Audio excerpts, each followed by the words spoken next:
We have a CNN exclusive now about the actions and apparent inconsistent statements made by one of the top law enforcement officers who responded to the Robb Elementary School shooting in Texas back in May. 21 people were murdered that day, including 19 children. Ruben Nolasco is the sheriff of Uvalde County. His actions that day have so far avoided the same level of scrutiny of other top officers, one of whom was fired, another who retired before he could be fired. As you're about to learn, however, Sheriff Nolasco had vital information about the shooter. And since that awful day, the statements he's given appear to contradict body camera evidence, as well as his own comments to CNN Shimon Prokupecz. Now, this includes statements about when he arrived on scene and, crucially, whether he heard about a 911 call from a girl trapped inside the school with the shooter, knowledge that should have prompted an immediate direct response, according to active shooter training. Shimon has the details for us tonight. We want to warn you, some of what you see or are about to see is disturbing and difficult to watch. Do you think that your response that day was adequate? Your response and the way you handled the scene, do you think that was adequate? Yeah, You think that your response that day was adequate? School shooting. Which building? 6 months after the police response deemed an abject failure by the top cop in Texas, the Uvalde County Sheriff is defending his actions at Robb Elementary. you don't know everything. There's a lot. What don't we know, sir? Tell us what we don't know. That's just it. What, are you going to say that you didn't know that there was a 911 call with kids Gentlemen, inside the you classroom? can go ahead and talk all you want. I'm already told you I can't. But are speak you going to anymore. tell us that you didn't know that there were No kids more inside that response. classroom? Tell us No more right now that response. you didn't know that there were kids inside that classroom. There's no response. Sheriff Ruben Nolasco is the highest-ranking law enforcement official in Uvalde County. I can't break. Somebody can break. Careful, guys. Shot fire. He was an integral part of this police failure from its earliest moments, but the elected official has so far avoided scrutiny. Nolasco claims he was headed to the school when he diverted to a home nearby after being told a woman was shot in the face. He can be heard over the radio. Shots fired. 701. Get inside. PD units. Go, go, go. Shot in the head, laying on Diaz Street. The one female shot in the head. He is the first person to learn two key pieces of information: the shooter's name and that he had already attempted to kill his grandmother. Okay, who did this to you? Who's your grandson? Just keep pressure. It's information that would have been immediately useful to police at the school, where there was confusion over who the gunman was and what his intentions were. As an ambulance arrived at the grandmother's house, Sheriff Nolasco tried to figure out what was going on. One of his deputies clued him in. Okay, so what's going on? I got your camera. Okay. So what? I'm missing on some. They're right there, Sheriff, right here at the funeral. Okay. Do they have them surrounded? When Nolasco spoke to Texas Rangers investigating the response in June, he said he couldn't recall what time he left the grandmother's house and arrived at Robb. Speaking to CNN 6 months later, Nolasco has a different story. You know what truly happened. You were there. 35 minutes after it started. Okay. So I wasn't there for the first 35 minutes, at least the first 35 minutes. But 35 minutes is not accurate. He was there sooner. Where's the guy at? In a classroom, Sheriff. I don't know which classroom. Okay. But he's in the classroom. CNN analysis of body camera footage shows Nolasco arrived at Robb at 11:49 a.m. Just 16 minutes after the shooter first went inside. Not 35, 16. Once on scene, the 30-year law enforcement veteran can be seen giving orders. Okay. What we can do is move everybody. He's just outside the school when a dispatch came over the police radio that should have changed everything. A 10-year-old girl called 911 and said she was in the room with the shooter, surrounded by bodies. Speaking to investigators and to CNN, Nolasco claimed the radios inside the school didn't work, and so he didn't know there were any children trapped in the room. And you were never told that there were 911 calls? You never heard the radio? The radio were not working in that area. They were working, so Okay. you're wrong about that. The transmission can be heard over several police radios within earshot of Nolasco. And then a Uvalde police officer tells him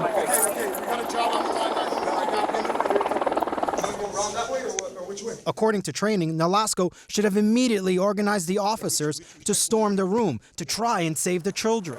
We're gonna try to get kids out that way, so if you gentlemen want to help us. Instead, he leads a group in the wrong direction to help clear children from other classrooms who weren't under immediate threat. In recorded interviews obtained by CNN, Joe Betancourt, a captain with the Texas Department of Public Safety who is under internal investigation for his own response to the shooting, told investigators Sheriff Nolasco was, quote, running the show.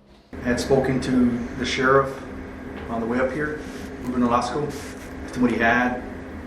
Said that it was a student, a male, that was in there in the school with an AK-47. He was barricaded.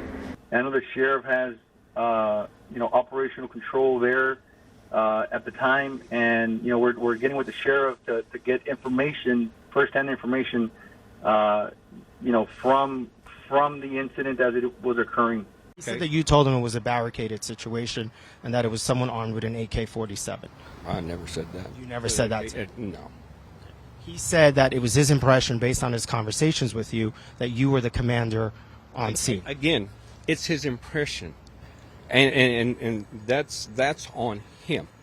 Okay, he's a captain, and if that's what he assumed, then it was an assumption.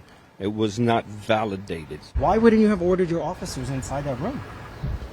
Your deputies. Why wouldn't you take a leadership role and say, we need to get inside that The classroom? information that got to me when I got there was it was a barricaded individual.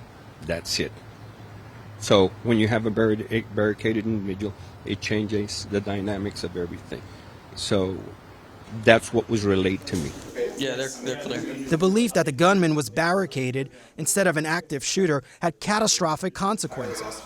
In the moments after the room was finally breached and the horrors inside are revealed, No, nothing going on at the high school just here. Nolasco speaks with a Texas Ranger who has been suspended pending an investigation into his own actions. He still seems confused about what they should have done differently.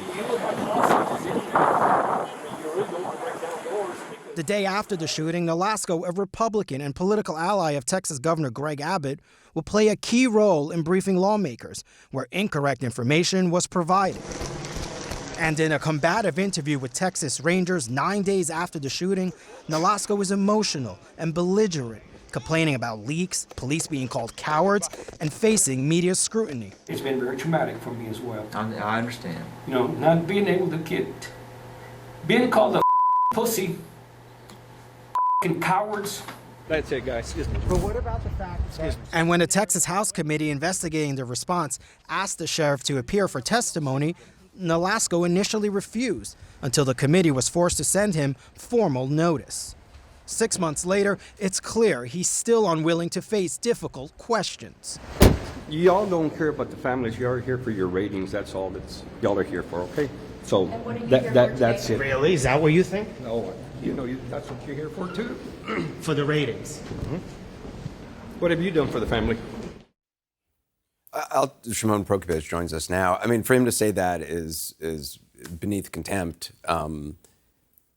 It's unfortunate.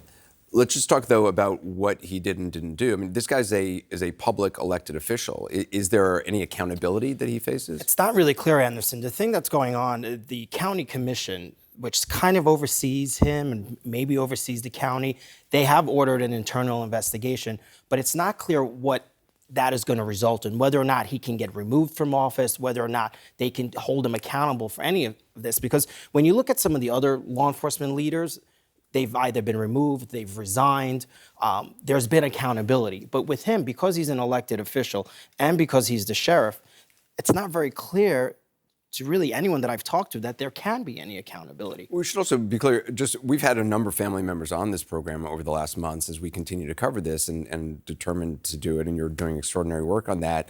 You talk to family members often. How do they feel about the sheriff's action? They have been raising a lot of concerns and a lot of questions about the sheriff's actions that day and the fact that he has not been open about what he did. He had 13 deputies. 13 of his deputies were on scene there. Several of them were in the hallway. One of them actually was in a team that breached that classroom and killed the gunman.